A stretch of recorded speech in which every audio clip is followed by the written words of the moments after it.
All right, guys, I hope you were able to watch my first episode of me speaking about our money, and I didn't really get into a whole lot there, but except the feeling. And so let me just touch that.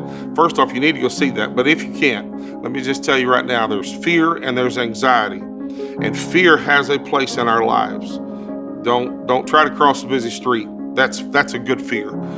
Don't do something that you know everything's against you. That's a correct fear. Anxiety, we shouldn't have that. And right now, about money, about our income, about your hours have been cut back, or about everything that's impacted, it is easy right now for our anxiety to take over instead of fear.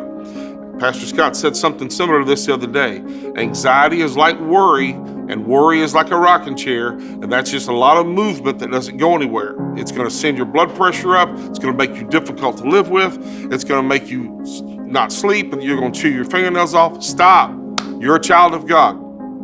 If you haven't been doing right practices, you're going to do it now, because you're getting a wake-up call, and you can determine that right now going forward, you're going to do right things.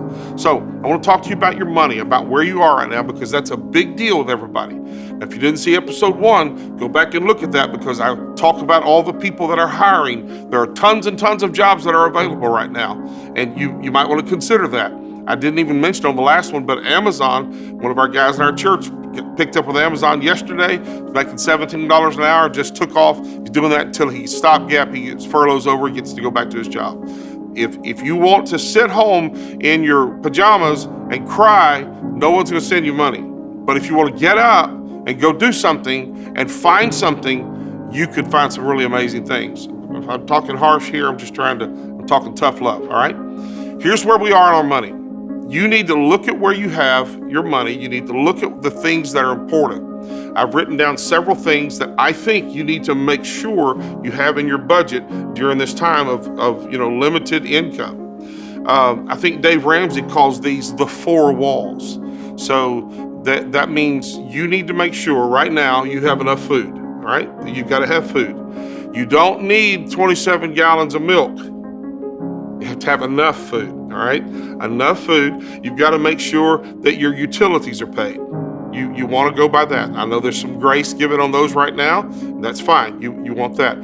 Your shelter. You have to make sure shelter is the right thing. That's a third wall that goes to there. You got to have your rent paid. You got to pay your house note. You got to see where you are. And I know there's some forgiveness happening with some of those, but don't assume that. Don't wait till, everyone's in a jam, they're going to call me. No, you be proactive about it, and you call, let them know where you are.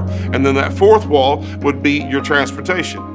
If you have public transportation, you live close to that, that's going to work for you. If not, then you've got to be able to put enough fuel in the car to get to the job that you're going to. So you need these 4 walls in your house. So right now, let's say this was your money, and these were your bills, and you were doing good. And now your money has gone to this, and your bills are still this. Oh God, what do I do? First off, you don't panic. Stop. Just don't do that. Let's not do that. Remember, the whole country is in this circumstance. So it's not just you, not just where you are.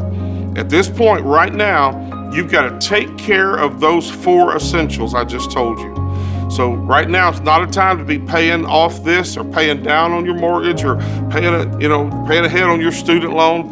If you're in a cash crunch right now, suspend all of that. Stop all that right now. Suspend it. You're going to come back to it later. If you have a lot of these credit cards that you're paying, if you don't call and work out some sort of a deferment with them, and if you do that, tell them you want the interest and the principal deferred, not just the principal, because they'll keep tacking huge interest on that. If not, pay the minimums. Right now, I understand if you were in a payoff mode and that's what you were having to do, well, right now you probably need to hold the cash you can. You don't want to spend out a lot of your cash. We don't know how the next few days, few weeks are going to unfold. Actually, what I'm saying, take the crisis out. This is good advice anyhow. This is a good way to live. This is a good way to handle the things that are in your life. So don't panic. Don't have anxiety. Fear's okay as long as you channel it. Like, I'm afraid of electricity. So that's a good fear. That's fine. Don't let fear turn into panic. Don't let it turn into anxiety. Take care of the 4 walls in your life.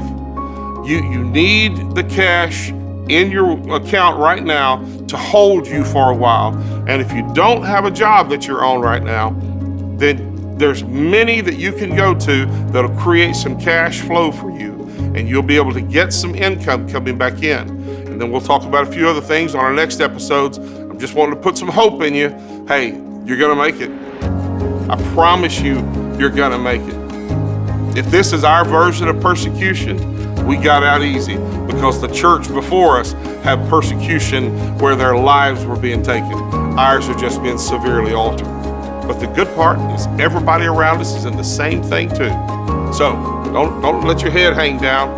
Hold up, hold your head up, look up. The Bible said redemption comes near, but you've got to look up to see it. I know you're gonna be okay. We're gonna work our way through this. I love you very much. Stay strong.